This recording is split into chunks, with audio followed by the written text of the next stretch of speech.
Certains d'entre vous connaissent sûrement les mendiants. Historiquement, ça remonte au Moyen-Âge. Depuis, forcément, ça a beaucoup évolué, mais la composition de cette petite confiserie reste souvent la même. C'est une base de chocolat sur laquelle on va tailler des petits palets, qu'ils soient ronds ou bien carrés.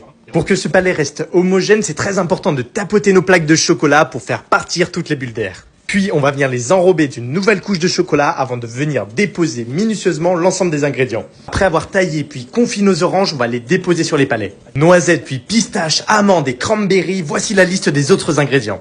À l'époque, cette confiserie a été nommée ainsi en référence aux 4 ordres mendiants de l'église. Chaque fruit sec était rattaché à un ordre comme les amandes pour les dominicains. Depuis le temps, et heureusement, la recette a bien évolué et on rajoute notamment la pistache. Plus particulièrement de la pistache de Bronté qui pousse sur les contreforts de l'Etna. Les roches volcaniques apportent aux cultures un goût bien particulier. Tu n'as jamais goûté cette confiserie, je t'invite à la découvrir sur notre site. De mon côté, il n'y a que sous cette forme que je fais le plein de fruits secs tous les jours.